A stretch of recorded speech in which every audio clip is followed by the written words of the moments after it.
folks. Hi everyone, hope everyone's having a good night. Just as I turn my volume up, I apologise in advance for massive bouts of sneezing. Hay fever has been insane today. It's awful. I get the good drugs. I get the horse tablets, they're fantastic. Hello folks, we're showing as we have how many people so far? 11, I think.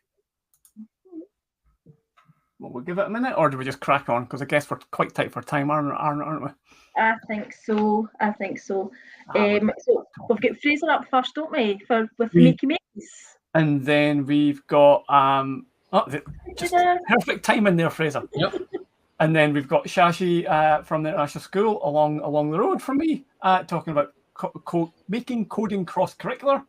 Yep. And then we've got some colleagues from down in Mearns Primary School, Fiona and Mari-Clare, talking about a coding track from nursery to P7. Mm-hmm. Going to be a good night. Cool. In that case, do we just hand over to Fraser just now? I think so, Fraser. On you go. This is a fantastic one. Okay. There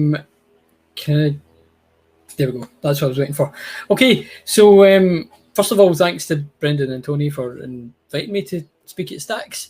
I'm going to speak a bit about the Makey and what we do in S1. When I started this and they were giving me a half-hour slot, I thought, how am I going to fill it? But turns out I've had to cut quite a bit. So actually, when I share these slides, I've left some stuff up on as like hidden slides that you can look at more detail if you want to later. So I'm a computing science teacher at St John Ogilvie High School. I'm finishing up like my 4th year there, and before that I was at Stuart Academy, and I've put my Glow email address on there as well because I guess most people are teachers, and if they want to look me up, I'm not saying I can answer every question, but I'll try. So what is Makey? Well, I've got one for one thing, as well as the picture that's on there, and I'm going to try switching camera so that you can actually see what I'm doing, and I'll try and do some practical stuff. I was going to show a video tonight, but I've just cut that a bit for time. I'll share the link to it, and I'm guessing we can share that on Twitter as well. What it says up here about you can make anything with a key or make anything into a key, that's essentially what Makey is. So you can turn any conductive material or conductive object, anything that conducts electricity, you can turn into a USB keyboard and mouse. That could be a Scratch game, like most of the examples I'm going to use tonight are Scratch, just because everybody's seen it, or it could be just some random web app that you found that wasn't specifically designed for Makey. It could be make code, it could be something in Python, whatever it is. So you can make some sort of physical controller that can interact with a program that a kid has written. Different materials you can use for it. I mean, they've got coins there. The obvious one is tinfoil, and I'm going to use some tinfoil for some of the stuff I'm going to demo tonight. There's Play-Doh. I've only used that in a code club setting. I haven't used that in a classroom because, to be honest, I think it would go all over the carpet and could be a bit messy. Pencil lead. So, of course, it's not actually lead, it's graphite, but it's a good conductor. So you could draw a paper controller, and the paper itself is not conductive, but each button that you draw would be conductive. You can have a banana piano. So that one they used a lot in their sort of videos and things, going back to the original Makey logo with a banana and things. But any sort of fruit and vegetable that's got high water content, even some sweeties will work, like jelly babies will work. And of course, speaking of water content, you could just have like 4 buckets of water, and those could be your arrow keys for your cursor. So you could have kids presumably outside jumping in 4 buckets of water, and that presses a different button each time. Is it only for Scratch? Well, I've already said that, but didn't I? Skipped. No, so I'll show you some examples towards the end of other stuff that I've done with it, controlling a drone or a Python program that was gathering some data. Where does it fit in? Just sort of quickly, well, I would say sort of 2nd, 3rd level, and obviously these things, there's a bit of leeway in it in terms of when pupils come up from primary 7 at S1. I've selected one of the E's and O's there, and a couple of the benchmarks from that say writing code that receives and responds to real-world inputs. And a lot of us will be doing things like that with the microbit, or some schools have got Spheros, or Lego robots, or whatever it is. and this is just another way that we're doing that. Building a physical computing and or software solution, one of the things that I really like about the Makey is that you can do both in the one lesson or over a couple of lessons, where they can do the software one lesson and then the hardware the next lesson. And I think it's just a very low floor, high ceiling task, I've called it. So if I've got maybe some poor wee soul coming in S1 who's not very confident, they can get something up and running really, really quickly. Within the first 5-10 minutes, they can make something that in their eyes is really cool. At the same time, I could have somebody who maybe has seen Makey before in the primary school, who has done loads of Scratch, who's a really confident programmer, and they could come up with something really clever, something I've never thought of before, never seen before. So they can really kind of let their imagination run wild with it. So what do we do at Ogilvie with Makey? When I came at first, the BG, so like 4 years ago, the uptake wasn't great, and programming was right at the end of the BG, or at the end of first year, end of S1, start of S2.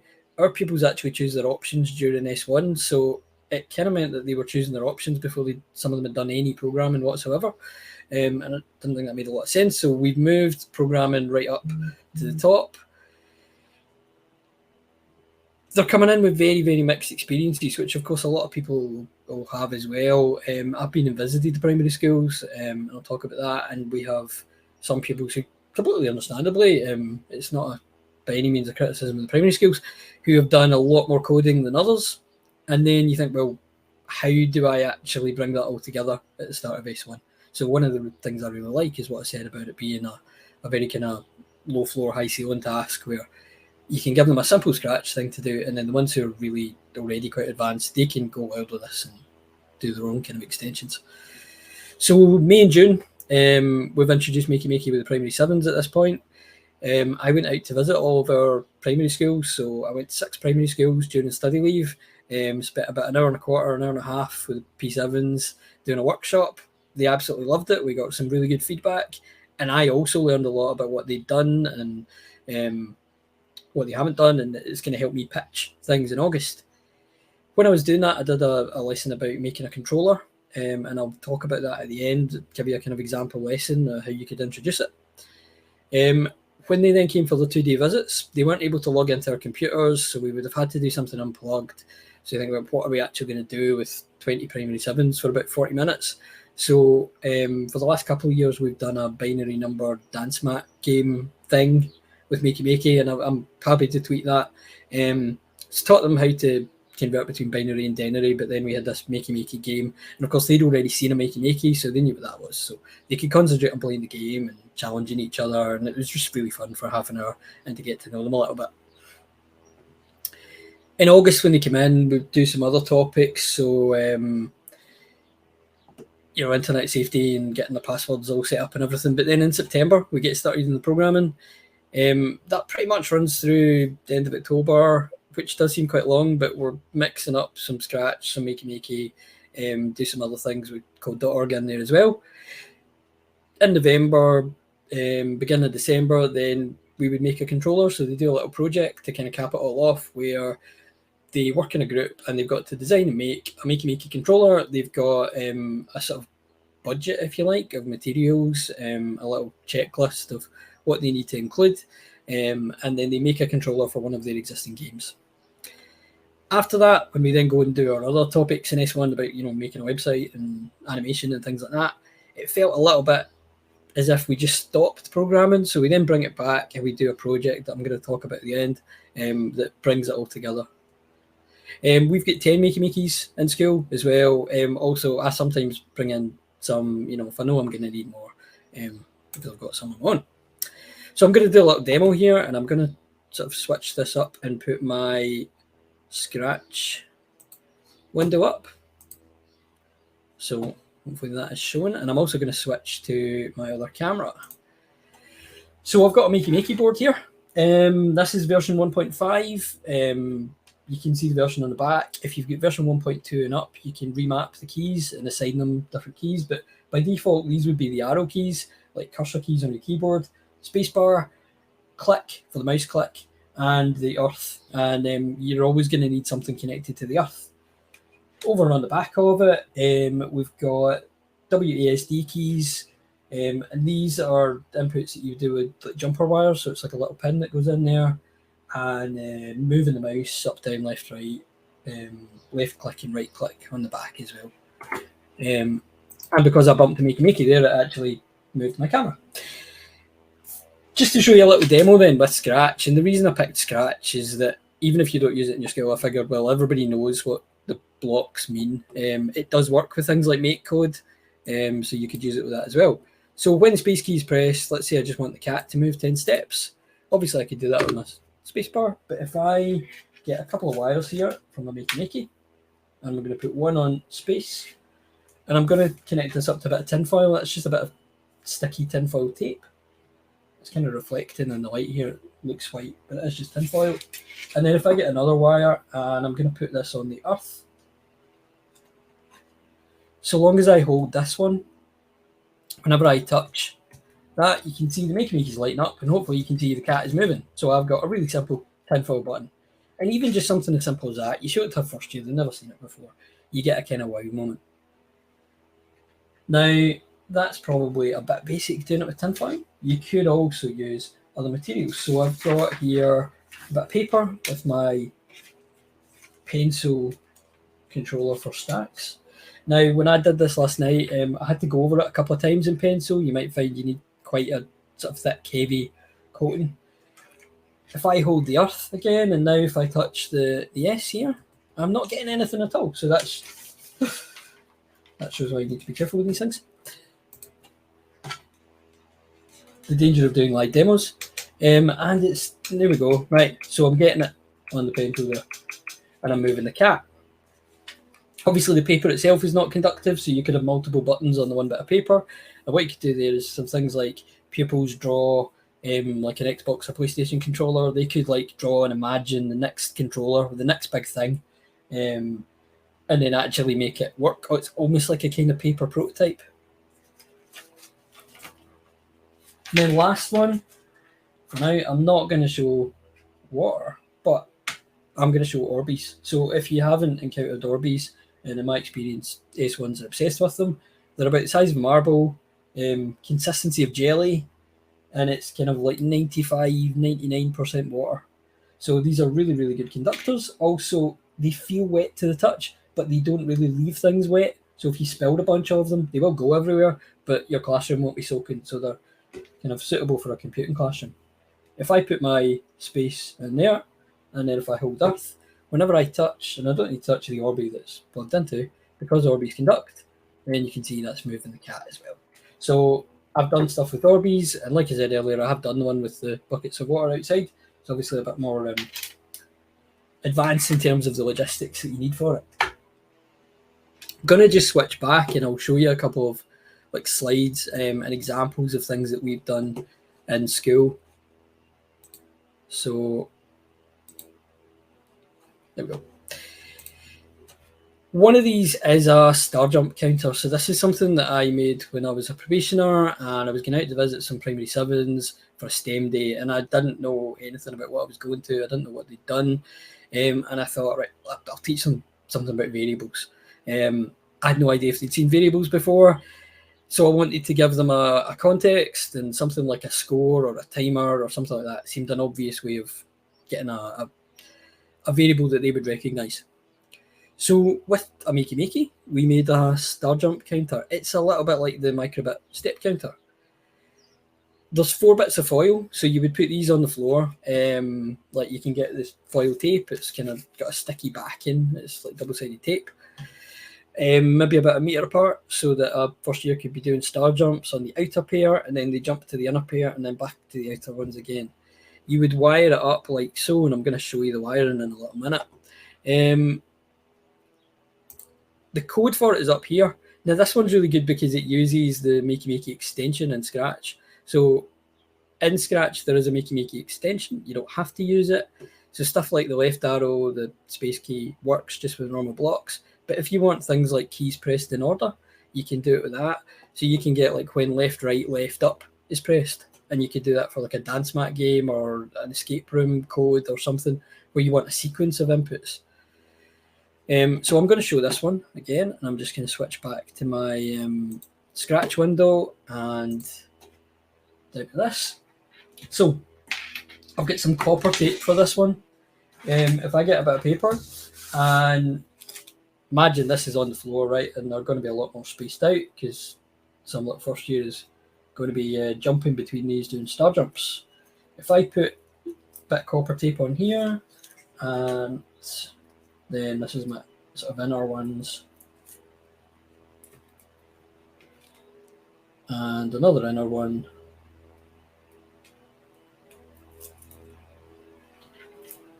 and another outer one. And I didn't know if I should have made this earlier, if that would feel a bit like Blue Peter. Here's one I made earlier, but so these are my strips of foil that are on the floor, and they might be about like 30 centimeters long each. If I want to wire these up, each pair, so I've got an inner pair and an outer pair, each pair is going to need one on the earth so that it's part of the circuit. So if I put the earth from there to there, get another wire, and I'm going to put earth on the inner one.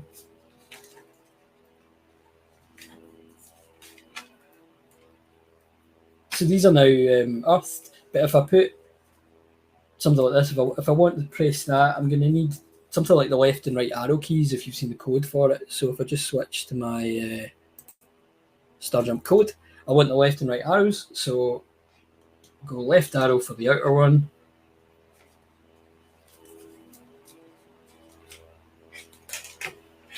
and the right arrow for the inner one. Right, it doesn't really matter which one's which. I may well have got this wrong.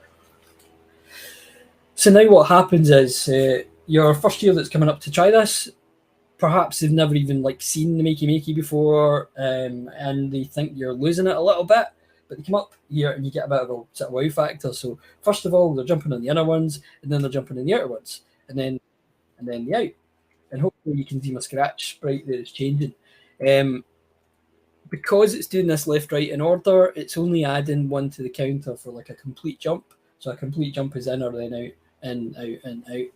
And that's just like a fun little thing that you can do. And I've got a GIF that I pulled from the school Twitter of a first year trying this, I think. So we've got a first year guy here who's jumping between these bits of foil, maybe about a meter apart.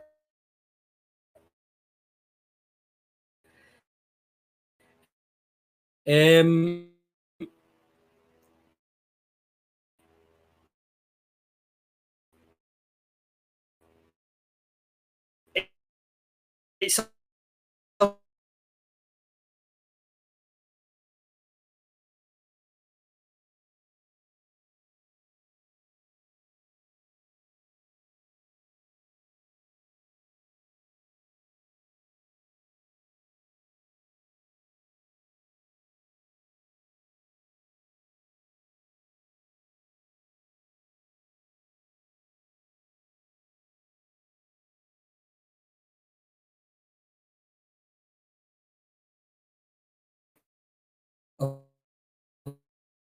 got an inflatable hammer, but you can do it with a ruler or a pencil.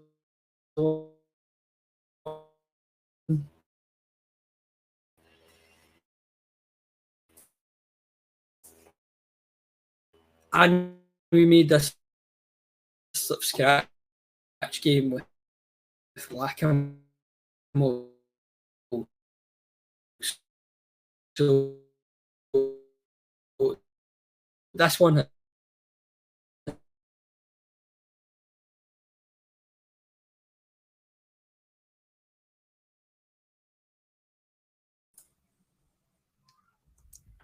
Hi there, folks.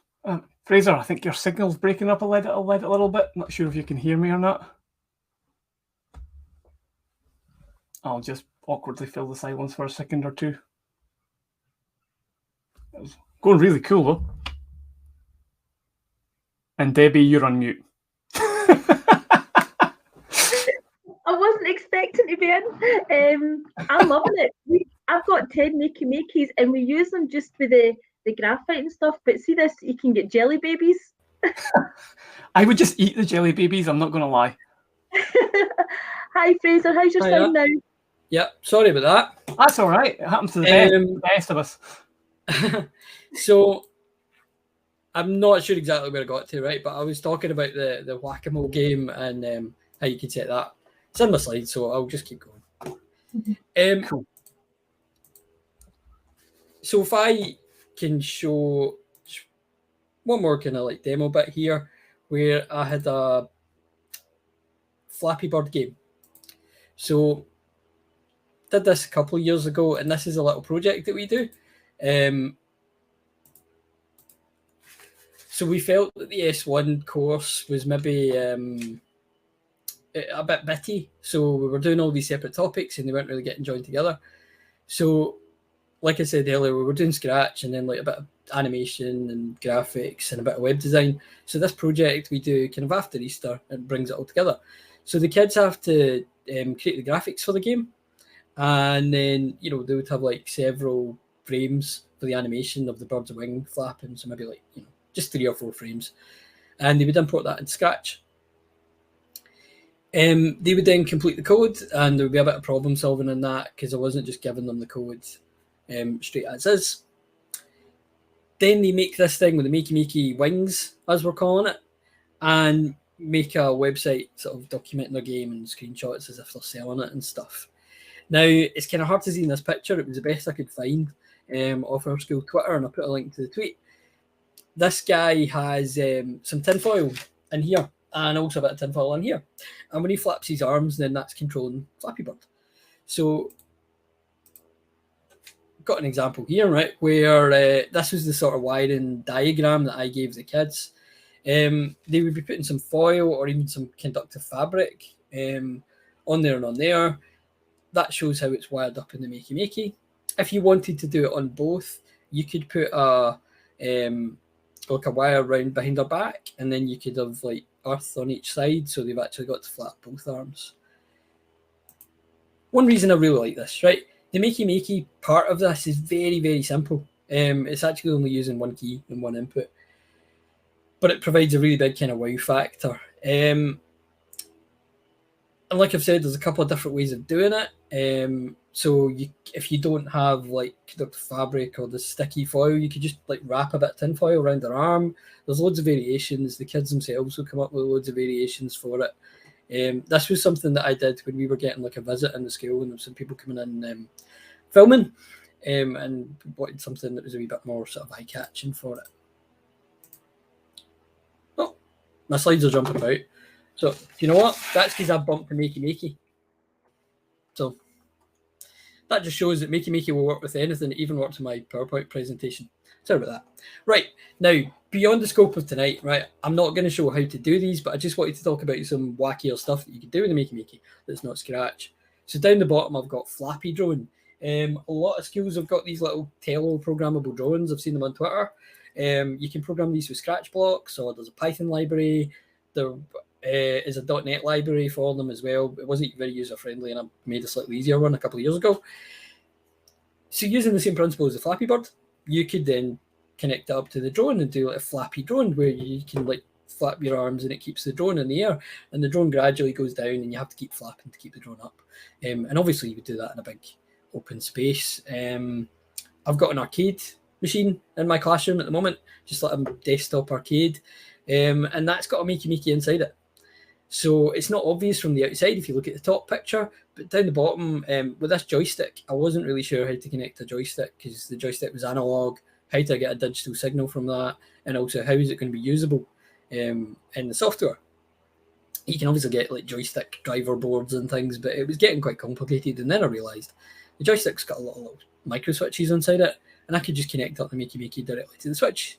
So now this joystick works with some like Scratch games. So put a Raspberry Pi in it with Scratch games, and they can control the Scratch game with a joystick, so that the first years will be able to play their Scratch game that they've made on an arcade machine. And the last one of these is what we call Pi Voltage. So my friend Chris, who's a maths teacher, does something crazy for Pi Day every year. If you don't know, Pi Day is 314, 14th of March. And he had this idea about how to like experimentally derive pi. So we made this big 2 meter by 2 meter grid. It was originally going to be 4 by 4 meters, and then we realized like that was literally too big to fit anywhere. It's got 18 inputs on each axis. So it's something like 324 coordinate points. And I wrote a bit of Python software that would collect all the data. So the two layers are insulated, and every time a kid walked on it, it was forming a contact, and we could measure where they'd walked, and we could record that. So then we could analyze all that in Python, and we could experimentally derive pi, and I think we got something like 3.142.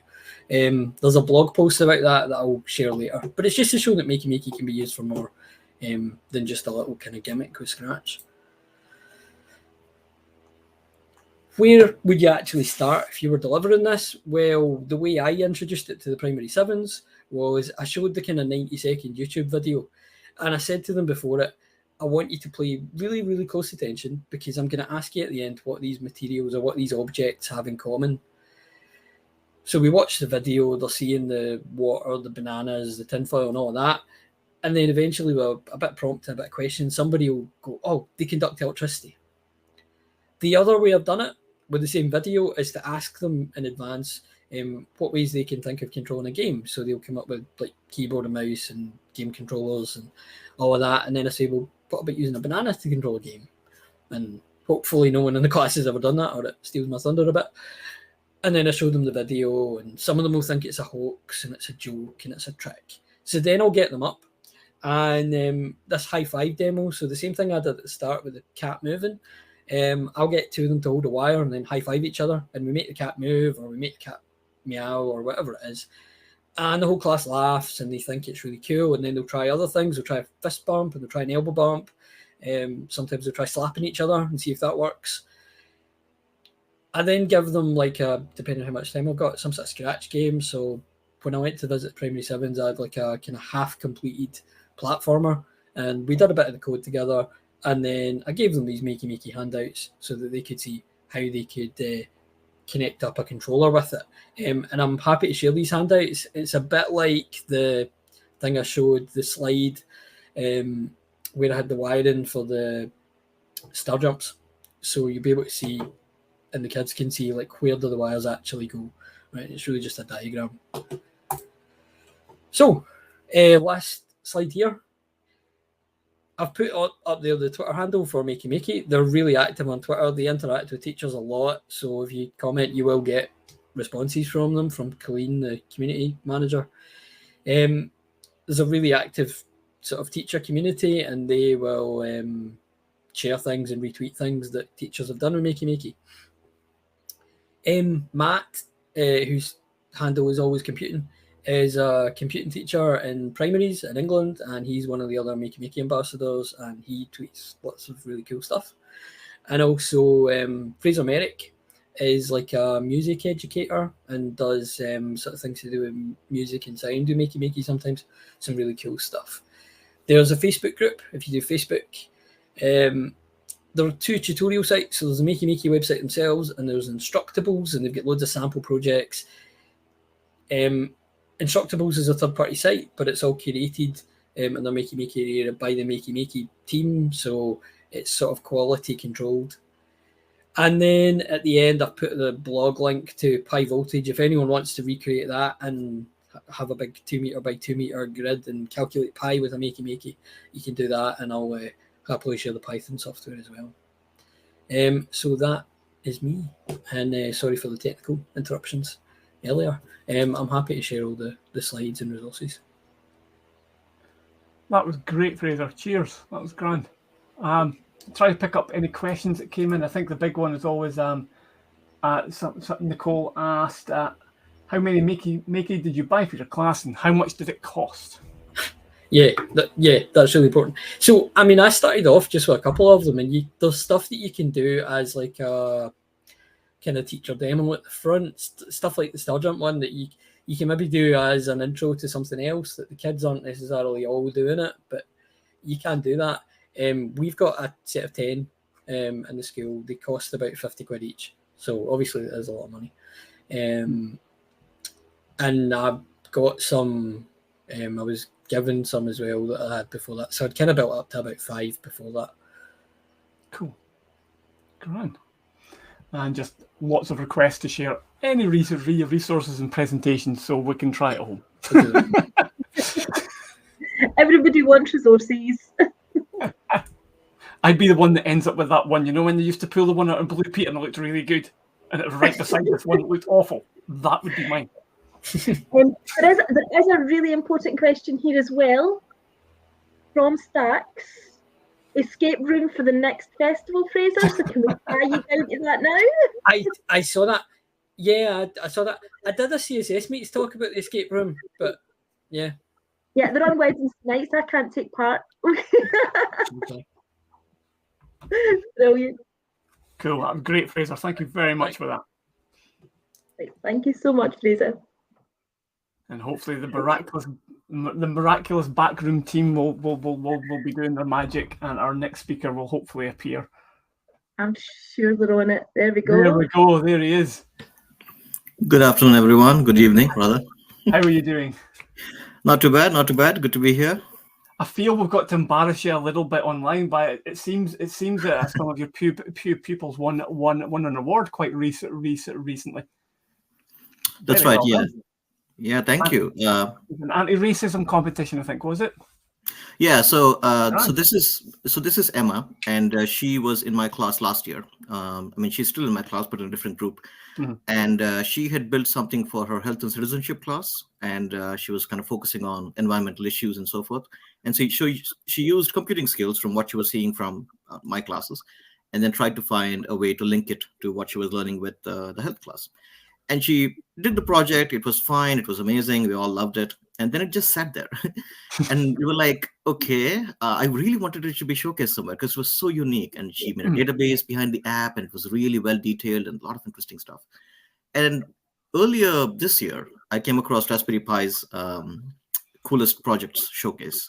And they were looking for entries. And there was a pretty flexible kind of range of, what you can submit. And I'm like, oh my God, I got to reach out to her. This is it. Right? It's taken time, but here it is, right? And I had to chase her down. She's very busy. She's always, one of those students who's always volunteering for everything, taking a lot of initiatives, computing. She loves all the subjects. It's very rare to find a student like that, right? And computing is there, math is up there, and there's PE. She's also doing things with art and music. And so finding her was really hard. And so when we got the time, I'm like, listen, promise me you will do this, okay? Because you have to try, right? Real victory is trying. Okay, that's the real victory. So please, let's go for it and see what happens. Because I think it's a great idea, and it needs more set of eyes to see it. And so she did. The tricky piece was recording the video for it and all that. And her work was picked up from thousands of entries.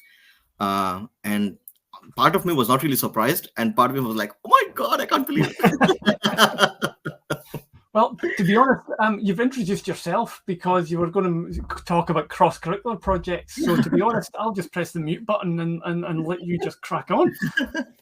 Sounds good. Let's do this.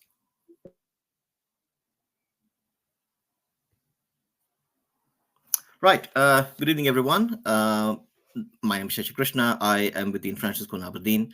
I kind of feel like the odd person out in some ways in such conferences because my focus areas, the subjects we all teach are the same, but the focus areas, the way it's assessed, the kind of priorities we have as a school are often different. Our focus is the IB program.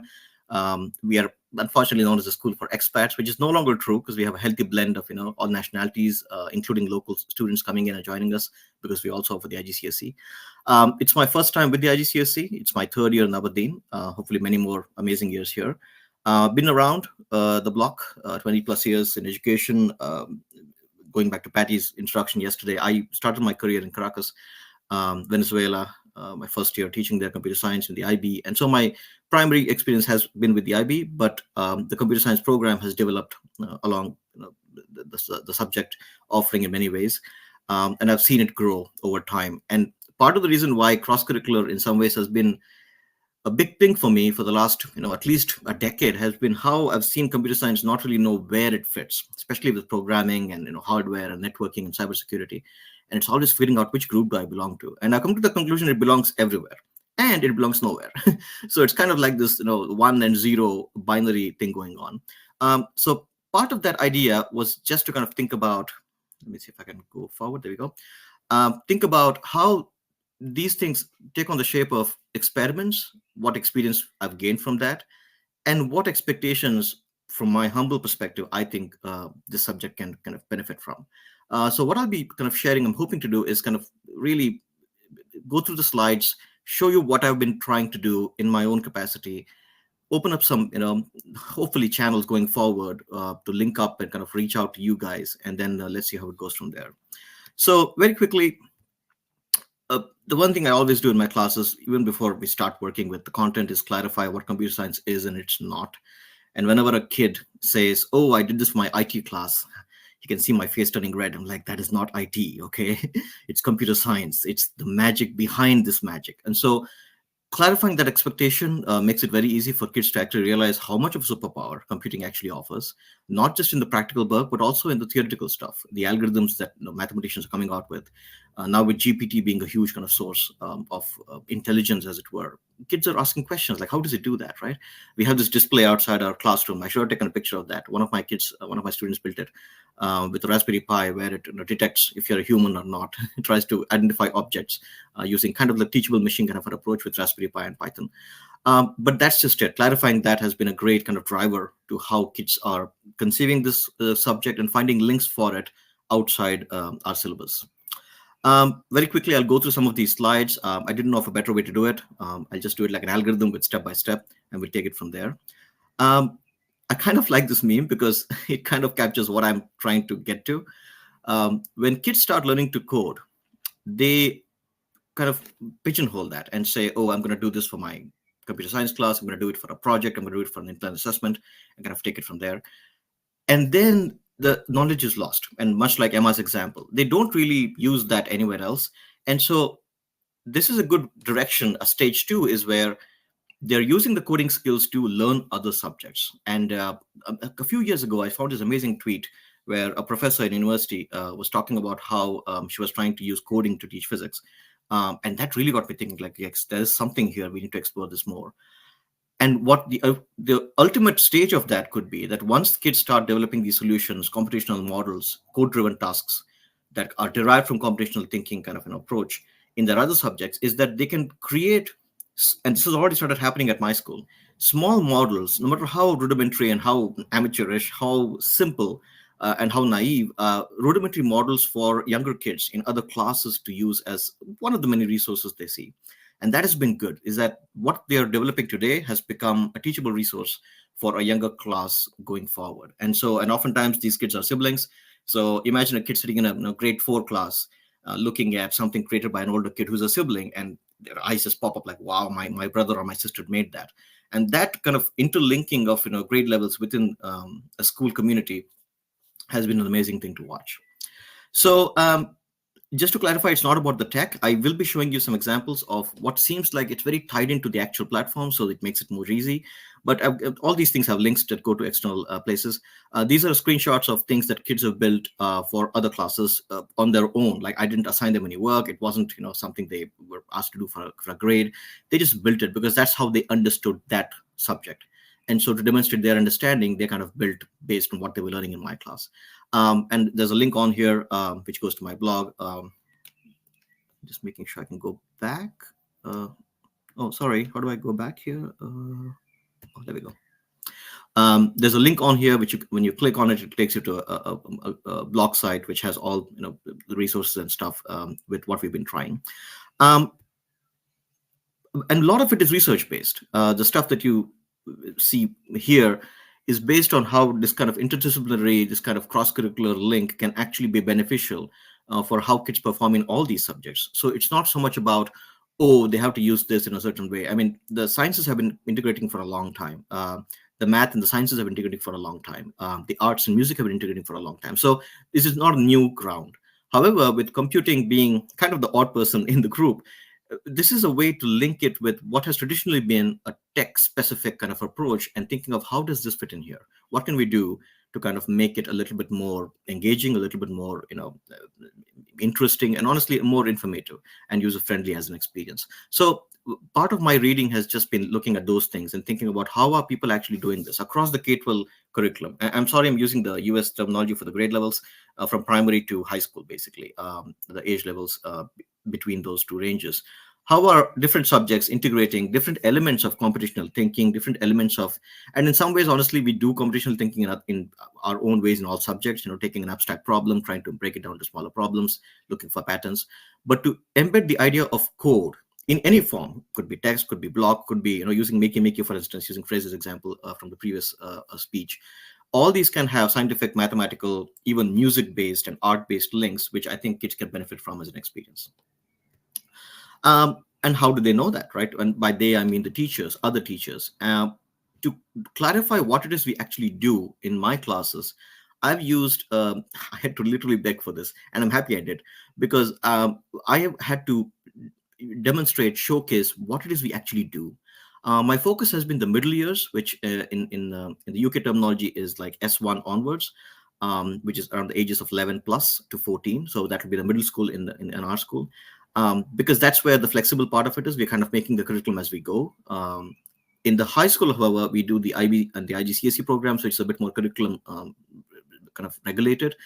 It doesn't mean we can't integrate with that as well, but the middle school offerings give us a little more flexibility with planning, and I'll talk a little bit about that later in the slides, and kind of reaching out to teachers, having conversations. And part of that has been just sharing skills during inset days, where I'm showing them literally, here's what the kids are learning. Can you think of any way in which this can be used in your classroom? Or can you think of any way where they can demonstrate knowledge of what they're learning in your classroom using this skill, even if it's a small part of what they're learning? And that means making work visible. We have an internal chat for teaching resources and stuff in the school. And I'm always on the verge of spamming, really, showing them, look at what the kid has just made. Oh my God, I can't believe it.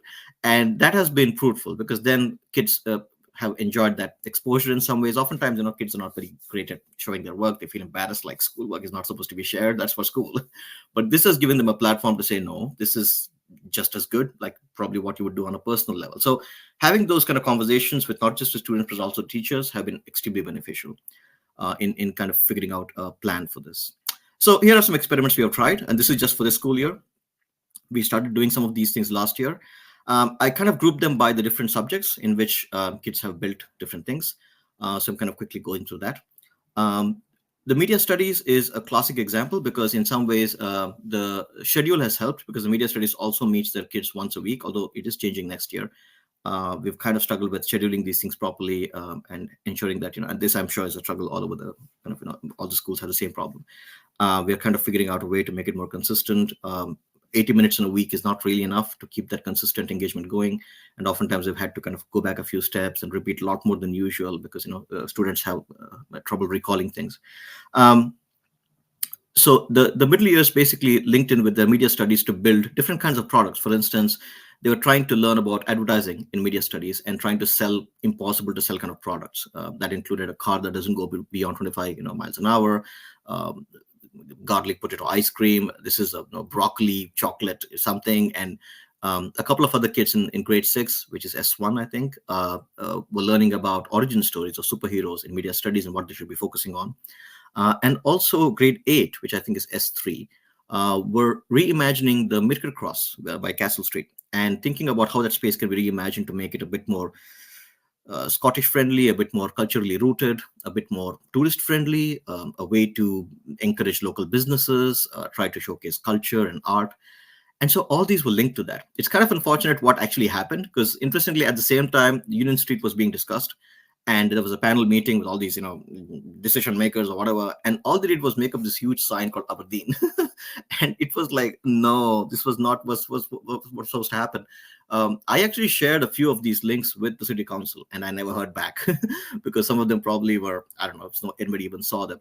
But the idea was to link them to something that the kids can relate with easily. And, they looked at the space, and they looked at different ways to make it a bit more, culturally relevant and friendly for the environment.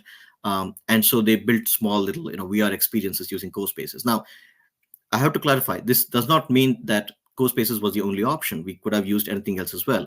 But I've kind of handpicked these platforms because of the age levels and their gradual kind of, interest in more visual stuff and more kind of 3D based kind of, graphic design based platforms. And so that engagement was more important. What is interesting is all these platforms have both code blocks and text versions of the code. In time, I've seen them gradually switch over to text because it's just easier to deal with it. And that transition was exactly what I was hoping will happen, or we were hoping will happen. So media studies has been a good success story. I'm not going to show the whole thing for you in just respecting time, but please go through them. It has some interesting ideas kind of to take away.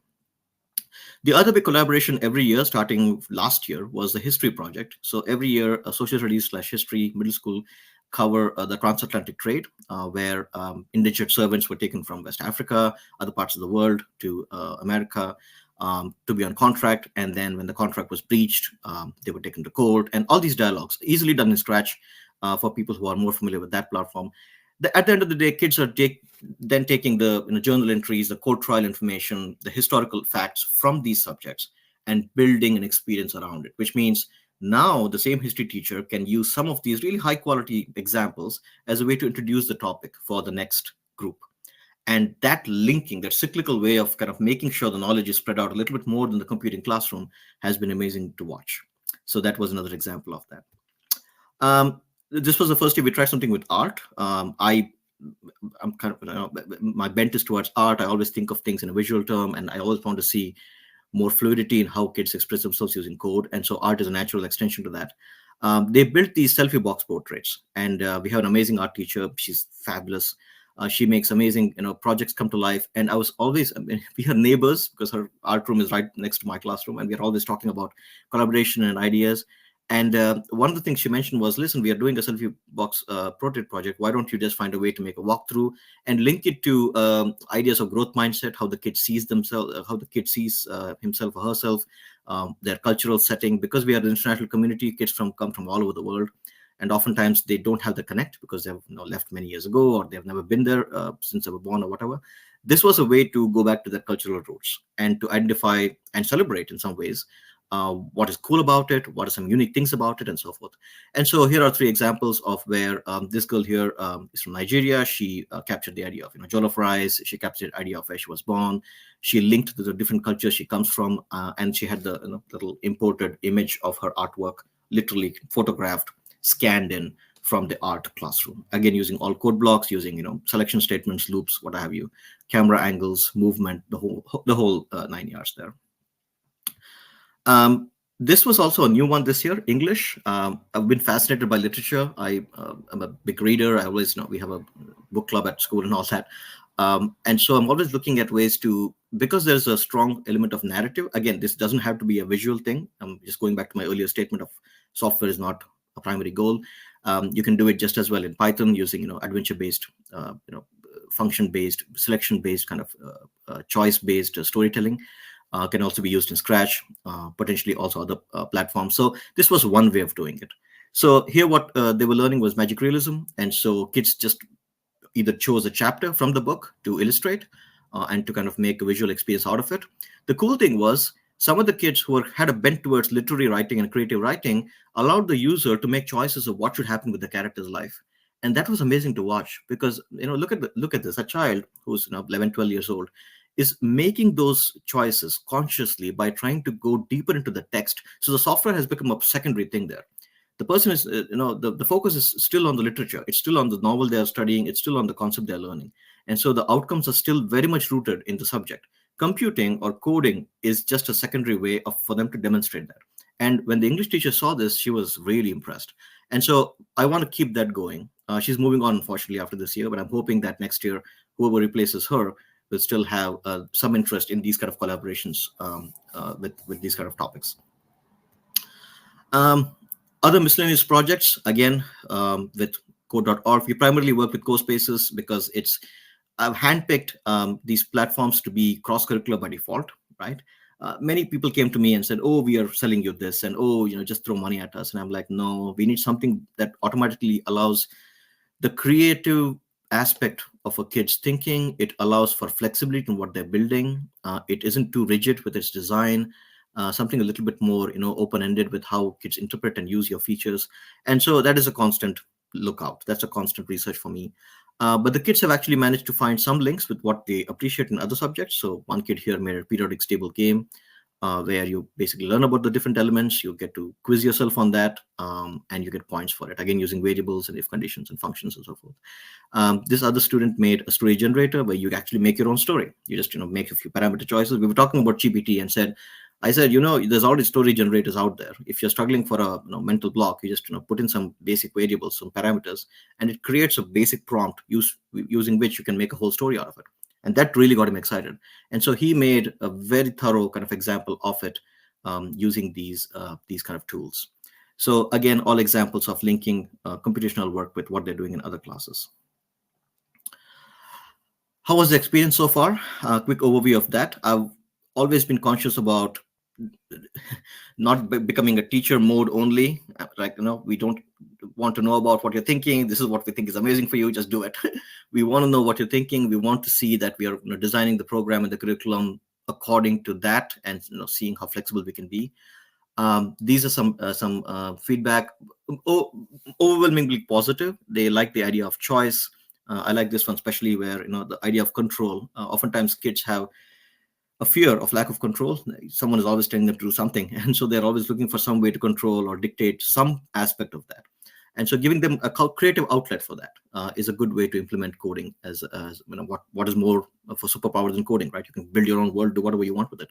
And so that allows them to be reflective about their decisions, understand the perspectives of a potential user, target it to that audience, and in some ways implement the basics of what typically happens in software development. And so that experience, that journey has been amazing. The other thing that came out of it was just time, a big demand for more time. And that's amazing and very refreshing to see. They wanted more than 80 minutes a week. We are working on that. We've actually fixed it for next year, albeit only for, we're doing a trimester-based approach. So I'll be seeing one group for 3 months and then they move on to the other group. Not ideal, but still enough to build in some concrete concepts and still, aim for the big learning outcomes.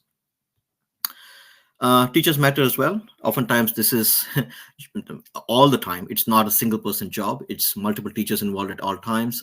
So I've had a chance to reach out to teachers who I know are happy to experiment, who are happy to take risks, like Miss Bonald, who was part of the win that Emma was part of. She wasn't sure what she was doing. She's like, I'm going to let her do it. You will be the judge of what she's doing or not. I'm like, I'm happy to do that. And when I looked at the work, I'm like, this is amazing. This is exactly what you were trying to capture. And so those links with other teachers have been amazing. Everyone is for it. Time is, again, a challenge. Curriculum is not that flexible often. And so they have their own content to cover. And so even if it's one project in a semester, 2 projects in a semester, I think that's a good success story. And the fact that kids are able to showcase it on such big events is testament to how these things have a lot, value that goes beyond the classroom. There's a question. Maybe I can just hold on to the questions once I'm done with all these slides. A couple of unexpected random bonuses, which were not really planned. One of which was preschool taking on the story prompt creator and building a little activity around it. And that was really amazing. It was not expected. And when I shared this in the teaching workroom, this teacher was really excited. She's one of those pioneers. She's happy to take risks. And she got this app from me and she was like, okay, let me just try it with my kids. And it was great. The kids loved it. They liked the idea of control. They were able to make choices. They were able to make their own characters. They had very specific opinions on what they wanted and what they didn't want. And that was great. So this again became feedback for the kids to actually build these devices, these solutions, and thinking about, oh, okay, so this was a target group. So what else could I have done to make it a better experience for them? So again, unplanned, but a good success story nevertheless. This, of course, was already mentioned, Recycle the Right Way. Emma built it for the health and citizenship class, not really knowing what to make of it. She wanted to implement something on her own. And this has been prevalent pretty much everywhere. I mean, there are kids who will take it on their own kind of initiative and build something around it without any kind of motivation or assignment connected to it. and find these links naturally. But that's a rare thing, right? So it's for us as teachers to keep helping them make those connections. So the links are always through conversations, through activities, through brainstorming, reflections, and just chats. Just I tell them programming is 90% thinking and 10% typing or doing, right? So think about what you want to build. Let's talk about it. And through those conversations, a lot of these amazing things have kind of come out of it.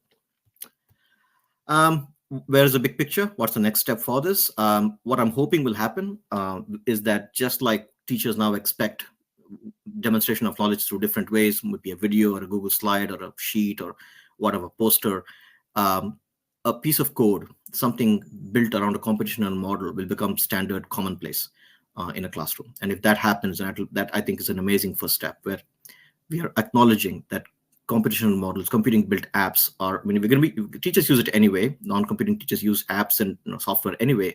Why not allow kids a little bit more freedom on building it in-house rather than having to use it as a consumer only? So flipping that a little bit to make them creators and not just consumers is a good next step.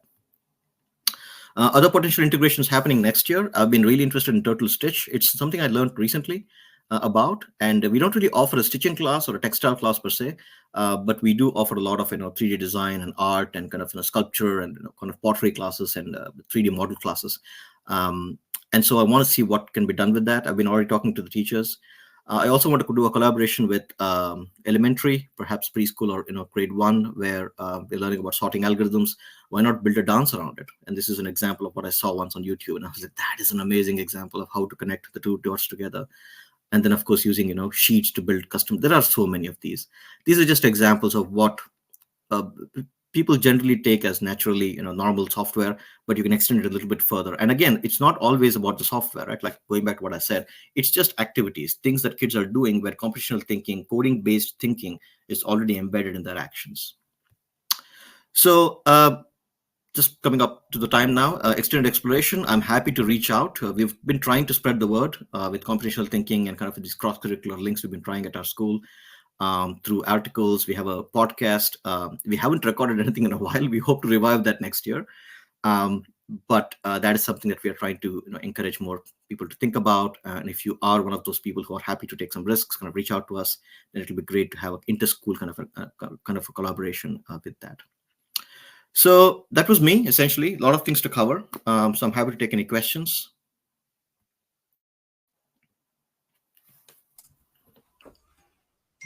Oh, Debbie, you're on mute again. There we go.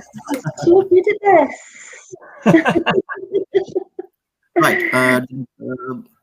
Yes. So essentially what happens is that they cover the basics with me. They cover a few essentials. These projects are basically at the end of trimester kind of projects. So they've spent a few weeks with me learning the concepts, and then we find a way to link it to a project so that they're able to implement what they've learned. And then by the end of the year, they've gone through this 3 times. The hope is that their project becomes incrementally higher quality as they go because they're learning more things with me. It sounded great. See the question at the beginning there, Shashi, is it easy to get your colleagues on board? Because I have to say that whenever we've tried, we've had problems getting some of our colleagues to work with us. Maybe they don't see the bigger picture. I'm not really sure. We've tried it even with, like, me and Brendan with the Lego project, because right. A lot of Lego projects to do with, we've had natural disasters and stuff, and we just can't get other departments, to see how this is just natural, ideal. So how do you persuade them? How do you win them round? It's been a challenge, I'll be honest. And going back to this question here, how many staff do we have? You're looking at them. So I am 1 and 0 at the same time, equivalent to 10 in some ways. Although I must say that's changing because we're getting a new person next year who has a background in design tech. Part of the problem has been just hiring people who are confident with this kind of a subject and kind of happy to take risks and happy to let go control sometimes. And so it's been conversations, just relationships, making sure that I told you we have a book club and a bunch of the guys are there, and we usually read a book once a month. And part of the conversation has been just encouraging them to try it. For nothing else, just try it. If it doesn't work, it doesn't work. But at least you have data as to why it didn't work. That way we can customize it a bit more to make it work for you. And I would ask them, aren't you bored looking at slides all the time? And they're like, yeah, we are. So why not try a little bit of, some things that you can click on and make noises and bells and whistles? Why not? And they're like, okay, let's give it a shot. So it's all about that marketing, right? Upskilling the staff in some ways. I run a coding club as well, and we've invited teachers to come and try an hour of code during the hour of code festival, and that was really good. People who had never known that they could do this were like, I've broken something, and they were really happy. They had a wonderful time. We want to extend that to parents as well next year. So a couple of sessions where parents can come in. They're going to pick up the kids anyway, come in, try a few coding things. And so it's a way to make it less scary as an experience, that yes, this is a tool that you can actually use, and why not? Because kids are already learning it. You might as well use it. Yeah, so I hope that does that. Tony or Brendan's in there. Do you run any upskilling for other teachers in your school? You've just said yes, you do, but it's fantastic. You're also upskilling the parents. Yeah, oftentimes when we have parent conferences, kids are amazing at sharing their work with their parents, right? They're like, what was that? I don't know what he's talking about. And I'm like, dude, you haven't told them. Oh my God. And so it was a way to clarify that misconception. Like, this is what the kid is doing, right? You should know about this. You might not be able to help with it, and I tell them you can help them by talking to them about it. Because communication really matters. Please talk to them about your work. Give them ideas. And I tell them that if you haven't spoken to your parent about this idea, that I don't want to hear it.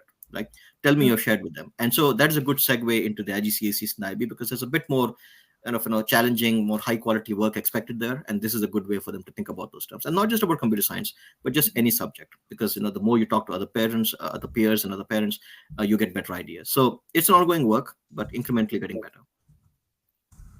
Yeah, I think it's fantastic. I really think it's fantastic, because we're telling children all the time, it does not matter what field you go into, you need to have some coding skills, some real IT computing skills, and you're just bridging that. It's absolutely fantastic, I think. Absolutely. And I tell them, listen, you don't have to take computing to learn coding.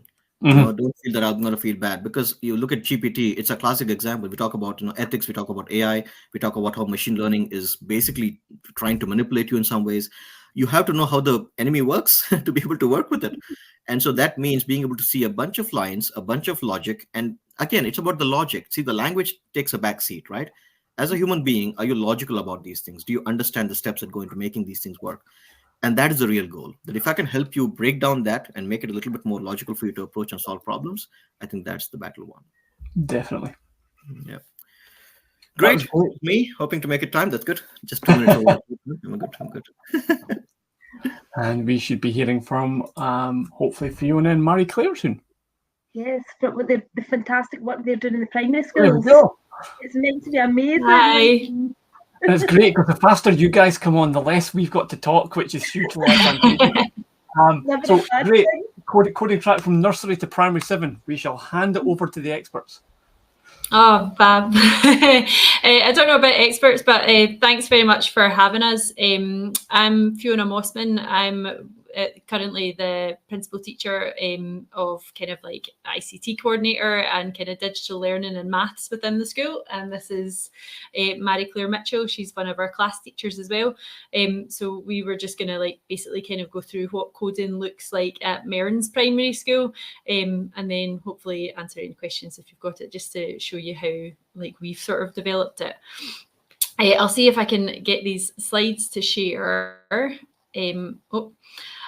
So at Mearns Primary School, the sort of things that I'm going to go through is like what sort of coding sort of looks like just in sort of like day-to-day classes. We're quite a large primary school. We've got over 850 pupils, and that goes from nursery up to primary 7. So we were at one point the biggest primary school in Scotland, but I think we've been slightly overtaken by another one, but we are pretty massive. So we've got a lot of classes to do coding in. We've also got a kind of specialist sort of digital classroom that children visit kind of termly as part of their non-class contact time. We've got a progressive programme that goes across the school called Mearns Masters, and one of the pathways within that is coding. So I'll explain that in a little bit more detail. And then we've got some like coding clubs and things that go on as well. So I'll talk you through that. So the kind of coding in class and digital classroom, like Mearns Primary School, I started working there about 5 years ago, and there was already like a lot of kind of technology being used in the school. We're quite lucky with some of the resources that we've got. Obviously, we would still like more, and all the teachers would like more devices if it's possible. If that one-to-one ever happens, that would be fantastic. But we've currently got access to laptops, Chromebooks, iPads, we've got VR headsets, we've got Spheros, Lego WeDos, Lego Spikes, microbits, some Raspberry Pis. So we're quite kind of well resourced. And what we've been trying to do over the past few years is make sure that like everybody's sort of upskilled and able to use those resources that we've got. And we've now got it to the point where like a lot of the classes, you know, they take part in maybe code-alongs. And in the digital classroom, that kind of a lot of the focus on that is within teaching computing science as well. They've done projects such as like kind of digital innovators. So there's a real sort of like passion and excitement around technology within the school. We also get families involved as well. We've had kind of like family fun nights and like STEM showcases and things where parents have come in to take part in like coding exercises. The last one we had a excellent parental volunteer who's helped us lots and lots that came in and did like a robotics workshop with parents. So there's kind of across the school, it's a really kind of like exciting aspect of the curriculum. So I just wanted to give you a wee bit of background of kind of what Mearns is kind of like. So Mearns Masters is the main thing that we're going to talk about today. It's a programme that we've got within the school where we wanted something where children could really develop skills for the future, for like life learning and work.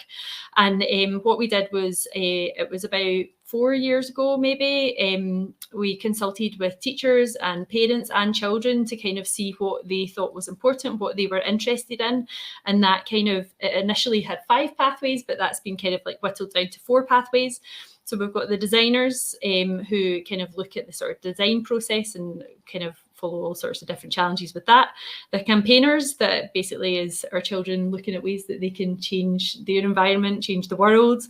The coders, which is the one that we're interested in, and the gastronomers, where they're learning about kind of kitchen and cooking skills. And again, that goes from nursery up to primary 7. But the coding pathway is the kind of the one that I lead, and that is it's really important because although they're learning coding skills, there's a real focus on learning kind of meta skills at the same time. So there's a lot of focus on kind of problem solving and collaboration and creativity within that pathway. But I'll explain a wee bit more of what it actually means. So when it was developed, it kind of went through a few stages. When Mearns Masters first, before even Mearns Masters first came, when I first started at school, there was a few teachers like Mari-Clare who are quite enthusiastic about technology and quite interested in coding and were doing things like that with their class. But we found that there was a lot of teachers who kind of had that reaction of like, oh no, I don't know how to do that. Oh, I can't work computers, and were a little bit resistant to kind of like trying to teach their classes it when they weren't confident themselves. And then when the Mearns Masters programme started, what happened was teachers like Mari-Clare that were enthusiastic about coding were the ones that actually taught the coding pathway, and children from different classes moved classes to visit those teachers to get the kind of input on coding there. But what we wanted to do was sort of change that so that we upskilled all the staff. So about 2 years ago, we changed it slightly, so that every single teacher, from the nursery child development officers through to the teachers in primary 7, all taught coding. And that took a lot of kind of like buy-in from the head teacher and the staff to kind of be willing to kind of go through a lot of CLPL and kind of upskill themselves. And I think at first there was maybe some people that were a little bit nervous about taking on teaching coding, but then a lot of like once they sort of gave it a shot, like you started to hear them talking to each other about, oh, actually, I can do that. Actually, that's okay. And also we kind of encouraged that idea of they're facilitators of what the children are learning. So you would normally find that you've got a couple of children in the class that are really quite confident. So if there's a teacher that's not as confident, then there's always a way that they can kind of get some help and support. So it's kind of changed and evolved over the years. In terms of how we did that, we wanted to make sure that the teachers kind of had a lot of support. So kind of spent summer holidays looking at what resources we had available. And I knew we already had quite a lot of ICT technology, but what we wanted to do was make sure that we were using what's already available out there instead of sort of reinventing the wheel. So we looked at the kind of tutorials and things that are available for programs like Scratch Junior and Scratch, and then try to look at a way to kind of like path them, kind of map them out across the school. And that kind of came up with our kind of progression, our coding progression. And that's got, it takes them from nursery to primary 7, and they've got a clear progression of skills using different resources, again, going from nursery to primary 7. So teachers can refer to that to see what children had learned the year before, what skills that they're kind of building on, because we thought it was important that it wasn't just like wee pockets of like the same, they weren't learning the same skill again and again. We wanted to make sure that they were actually upskilling as they moved through the school. So this, we also tied into obviously curriculum for excellence, and we looked at all the kind of benchmarks and the kind of computing science element of technology, and made sure that we were kind of, the teachers had a focus that, you know, we were always thinking about these and where the children were kind of trying to get to. They kind of go, we went from early level right up to really 3rd level, because we found that our children needed kind of more challenge as they were kind of progressing. So from the coding pathway, this is what we actually designed for the teachers to have. So the teachers get a bank of teaching cards, and I'll sort of explain them a little bit. Essentially, the Mearns Masters programme, the way it works is the children do a 6-week block, at least 6 weeks. Teachers have the flexibility to make it longer if they want, but they do a 6-week block where they're given a kind of a brief or an open-ended challenge, and then they're taken through being taught certain skills that they would require to complete that challenge, and then they actually try and complete the challenge, and they come up with some sort of showcase to show what they've learned during those 6 weeks. For the coding ones, because we are wanting them to have quite a clear progression, it's a case of they see what the coding skills are. There's tutorials that kind of match up to teaching those skills, and then the class as a whole sort of decides how they want to go about kind of solving the challenge. So the one that I've got up here, this is the nursery and primary ones. They start by using Bbots. They're using Spheros as well a little bit now, but Bbots was where it started. And so this one was describe a Bbot and a map, design a or decorate a Bbot and a map in order to retell a story or write your own. So for nursery, that was maybe like, you know, they were retelling like Humpty Dumpty, or they were doing, I don't know, like Little Red Riding Hood, and they would have the Bbot dressed up as a wolf going to the house. But it was whatever the children's interest was. So they kind of had some flexibility in the context that they were going to use. In primary 1, that moves on a little bit further. This one's called Bbot Numberland, and they've to create a maths game where you ask a question written on a card, and then someone else has to direct the Bbot to the answer on the map. So again, the teachers had some flexibility that it didn't actually have to be about maths, or it could be any element of number or shape, or it could be something else that they've been working on in class. But the idea is that once they've learned those kind of coding skills, then they're able to complete that challenge.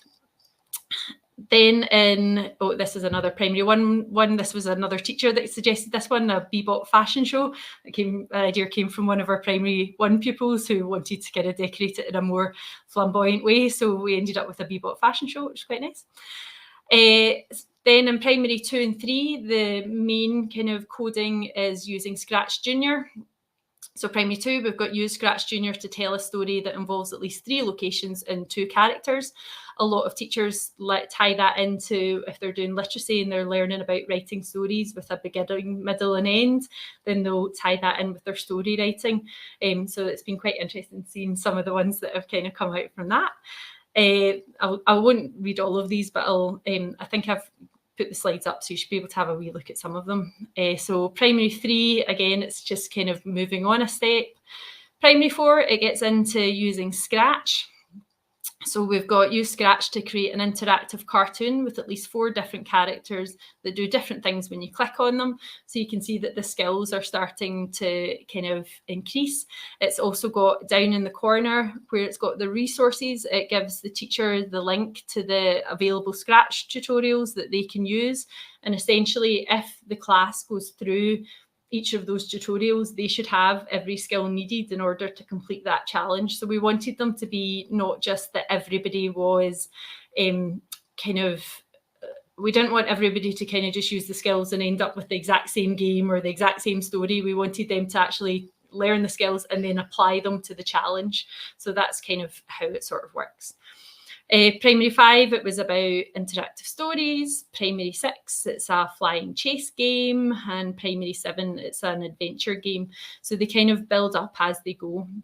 Alongside the kind of main kind of coding challenge cards, they've also got tinkering options as well. So we've got, as we said, like Lego We-Dos, tends to be Primary 4 and 5 that use them. Lego Spike Prime, it's our 6s and 7s that tend to use them. So they're, it's kind of supposed to kind of progressively get harder, but with them using they've still got tinkering options as well, along with the kind of main project.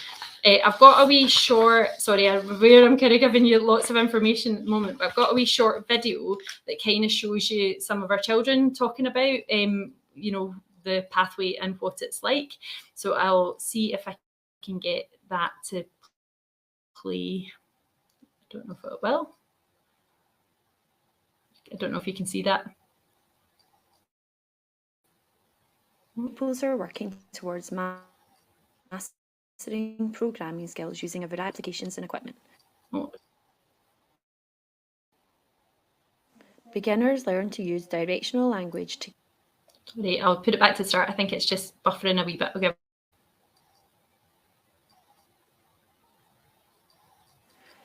During the Mearns Masters Coders Pathway, pupils are working towards mastering programming skills using a variety of applications and equipment. Beginners learn to use directional language to create simple sets of instructions and codes.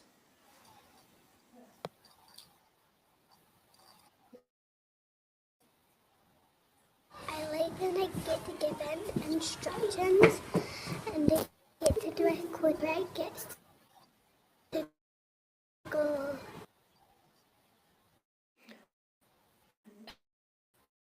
Advanced pupils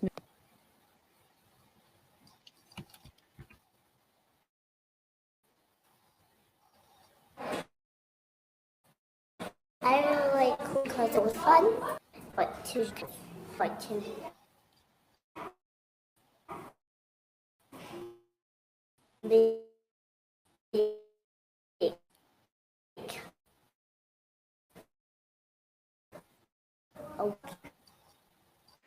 be more. And we did lots of planning. We planned it with our code first, and we did a storyboard made of pictures and raised buttons, and also magic coding. I really like coding, and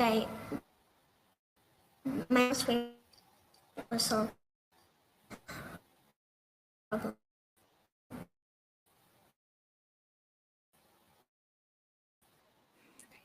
We have to use our problem-solving skills. Sometimes some of the code blocks were difficult, but it was very fun.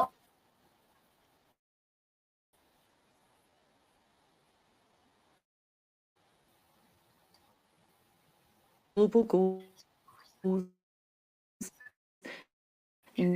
9 industry, innovation and infrastructure, and 4 quality education.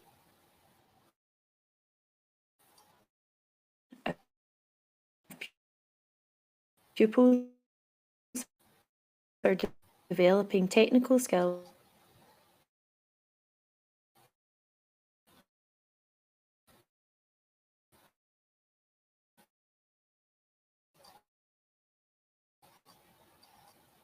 as well as digital skills, Mearns communicating and curiosity.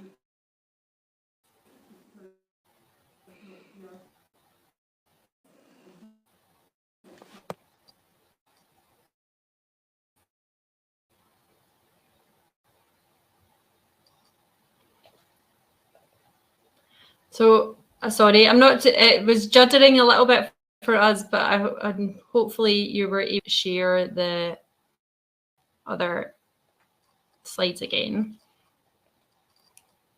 See if I can get back into the slides. So yeah, so as I said, they kind of start off with a brief that kind of gives them the challenge that they're working on. Then they kind of are taught and learn the specific skills needed for that. And then they always finish with some sort of showcase event. So that might be having parents in, or organising a kind of games arcade, or sharing what they've learned with other classes. But it seems to be like it's quite a successful programme at the moment. But I'm going to pass you over to Mari-Clare to let her talk about a time when she's actually going through doing the project. Thank you, Fiona.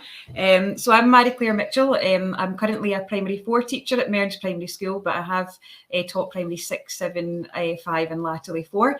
As Fiona mentioned at the start, I was really lucky to be involved in the original kind of discussions about Mearns Masters and specifically coding. And it was an area that I did have like a kind of passion for and was keen to see it kind of taken forward in the school.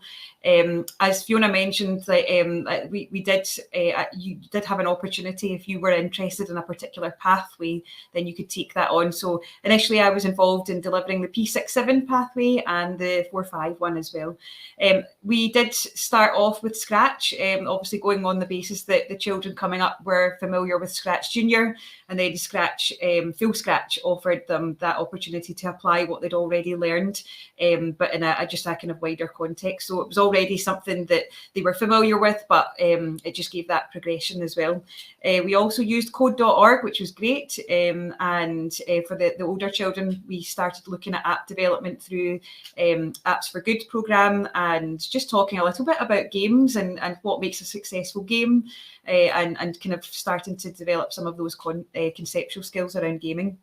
Initially, we did take quite a kind of, I suppose, a linear approach where we were just learning. We used I had a running like a live code club at that point. So I did have access to lots of kind of sequential lessons. So that was nice to start with. But then very quickly I realised that, I think I remember watching a video that Mitch Resnick had said, you wouldn't give children a box of Lego and tell them how every individual block worked. Like, that's not how Scratch was designed. We want them to play and tinker. So then that kind of just gave us just a new way of taking off, like kind of moving down the tinkering route rather than the kind of going through here's how to achieve this thing altogether. So with primary 4, when I eventually moved to primary 4, we used the task cards that Fiona worked really hard to develop. The context for learning in P4 was storytelling. So we started off with a story we'd been doing in literacy, based on a book called Ducks Overboard. And it was based on a really cool story, that a real life one about these thousands of plastic ducks and frogs and turtles that fell overboard from a cargo ship in 1992, I think, and travelled the world, and ended up helping oceanographers track ocean currents.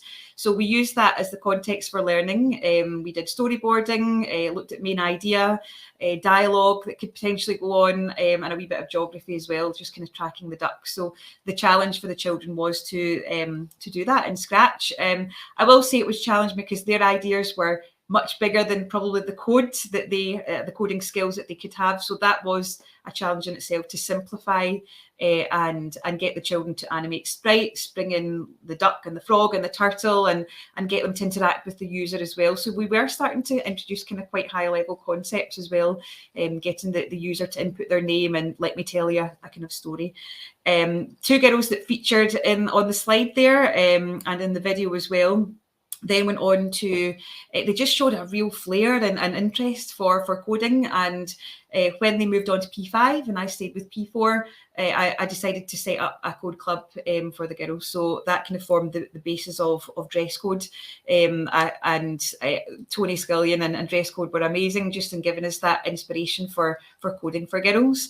The benefit of Mearns Masters is it does give you that opportunity to link with other pathways. So for example, the coding one and designers, we found really linked nicely. We ended up with a prototype for a digital badge that the children designed using a microbit, and then they sewed that onto their to upcycle kind of old polo shirts as well.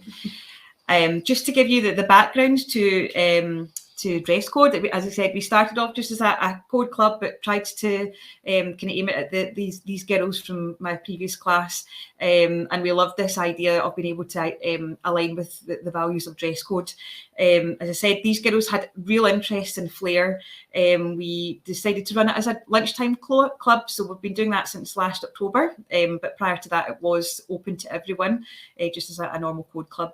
The children, or the girls, really took on the dress code Christmas cyber challenge, and they did lots of kind of competitions as well, the Halloween and the Christmas coding competitions as well. I really love this idea of storytelling and giving girls an opportunity to work together, collaborate and design. A lot of these girls are amazing artists, so they were able to link their flair for art into coding as well. The Christmas cyber challenge was amazing, to the point where I really got into it as well. So we had a Google Classroom open, and it was late at night, and the girls were like looking for clues, and I was working alongside them, and we really got into that concept, I suppose, of flow, like coding, cryptography, code breaking. They were getting probably hassle from their parents to go to their bed. I was getting hassle to go to my bed as well, but it just became a really nice opportunity, I suppose, to promote this idea of dialogic teaching, which is something I had got into with a kind of separate science project, where the teacher is a facilitator, and this idea that you are not the expert, that you are learning alongside them. And I love this idea that if the girls or the children in the class said, I don't know how to solve this, but I would say, well, I don't know either, but let's find out together. So I love that model of being able to learn alongside them, to reach a shared kind of understanding and set of skills. Since then, been really lucky to present alongside Fiona and the girls at the Women Tech Makers Conference, and here Tony is the keynote there as well. And also been involved with working with Ada.Scot and helping them to kind of look for ideas for next year's Ada.Scot festival, which I'd be really excited to be part of too. We've also had, through Ada.Scot, I've met up with a very inspirational young woman called Gemma McDonald, who works for Barclays. And I love this idea of having role models for girls, and she is absolutely an amazing role model. She went to local primary school and high school. In fact, our high school are doing amazing stuff with girls in coding. So she's visited the class and the dress coders, and I just love this idea of just role models becoming role models. So these girls, when they go into P6, will hopefully become mentors for the next kind of swathe of pupils coming through as well. So yeah, really proud and privileged to work alongside Fiona and these amazing coders of the future. Yeah, I think the children just have so much confidence, really, and they're so passionate about sharing what they've done. We've had an opportunity to talk at Google Dev Fest as well. It was some primary 6 and 7 pupils that came along for that, and then it was primary 5 pupils that came along and spoke, and they were so kind of like eloquent and so clear about their learning and being able to explain their games. And I can see that somebody said, does everybody kind of manage to get it?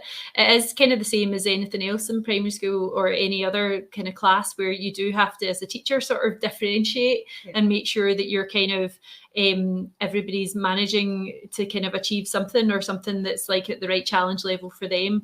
So although the cards, they're different ones for each year group, but the teacher, it's very clear with the teachers that if they need to kind of step back and maybe have less kind of targets within their game, if they need to simplify it a bit, they can, or at the same time, if they need to kind of take it to a higher level, then the children are free to kind of, that's almost like, that's the sort of bare minimum we're looking for, but if they want to go further, they can.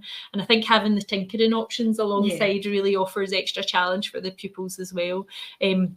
But we are kind of also kind of looking at where we go to next with that, because our children are gaining so much confidence, really. It's what we're going to be using next. I think what we're trying to do at the moment is the teachers are going to have some more CLPL on the use of robotics, so that we can sort of build that a wee bit more into the kind of core challenges. And we've got a parent, Mark Andy, who's amazing, and he's going to be helping us with an AI and machine learning club. And again, we're going to try and sort of at least get 50% girls in that if we can, because we're always trying to get more girls interested in computing science. And then we've started doing a little bit of text-based coding with our primary 7s, and that might be somewhere that we look at going. And obviously we're going to try and kind of talk to the high schools as well to sort of see what, like, so that they know what we're doing, so that we can pass on what we've actually kind of been doing with them. So somebody's just said, do we pass on the transition information? It's something that we hadn't done much before, but as we've started to share what we've been doing, it was almost as if like we sort of knew that we were covering the E's and O's at first and second level, but it was like when we sort of started to share that we realised like how unique maybe what we're doing is. So we have kind of started talking to the secondaries a wee bit about, you know, kind of what we're doing, so that they can kind of see. But yeah, it's good so far.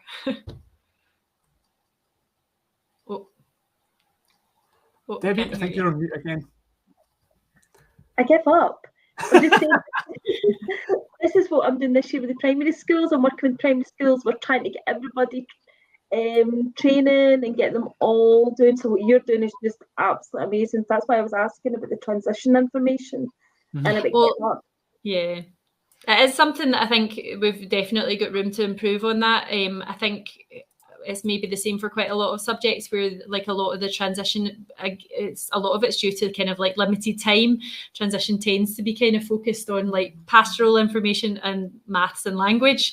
But it is something that we're looking at kind of improving if we can. Mm-hmm. Quentin's just put in asking, he's like saying obviously this is brilliant and this is so exciting, but he's asking, does everybody get it, or are some find it really easy, some finding it hard? You know, it just seems that what you're doing is what we do when they come up to first year. You're doing that in primary 3 and 4. This is amazing. So, you know, primary 3 kids are 7 years of age. We do that at 12. So how is it looking? So don't get me wrong, there is a bit of kind of training when it comes to children of that age, in terms of perseverance and resilience, and I talk about like the word fail is like your first attempt in learning. So they do require a wee bit in terms of the kind of softer skills of that side of things first. I think they have a natural kind of inbuilt, I suppose, ability to kind of cascade their own learning. So very quickly, if I can see a child that's getting it and is keen to move on, like I tend to have lanyards with microbits around them that the Code Club have coded to say ask me for help. And that's great, because then I can start firing out those lanyards for children that I can see have got it and are maybe their friends are maybe more receptive to having them beside them. So it becomes a real model of paired programming, and the children then feel proud that they've been taught this, and then they'll go on to cascade the learning to other children. And that model, you then, I mean, I love it's the holy grail of where you can then start to see that happening, and then you can start to stand back. And then you're only really kind of observing the room and just inputting or kind of interacting where you have to when they're really hitting a problem. And that's where, again, sometimes I'll say, I don't know. I think we're way to get cut off in a minute or two. So,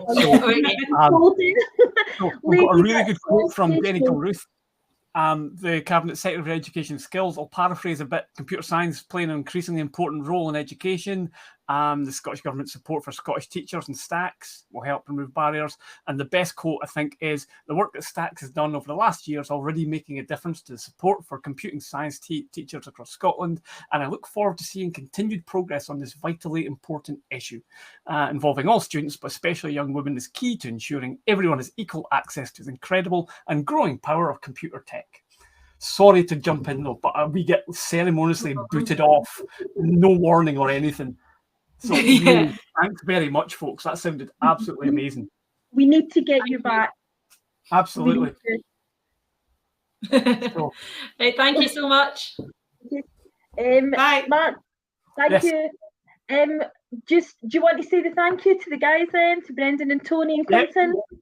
We just, it's amazing. Like, speakers just appear and then disappear, stuff's created. We just got to turn up and blether, which, let's face it, we do on a daily basis. So thanks very much. You never know. Tony might appear on camera at some point. You never know. No. Brendan will need to drag her in one day, just against. So yeah, thanks Brendan and Tony and everyone who's presented. It's been absolutely grand. It's been absolutely great. And if your end of term is coming sooner than mine, I hope it's really good when it gets there.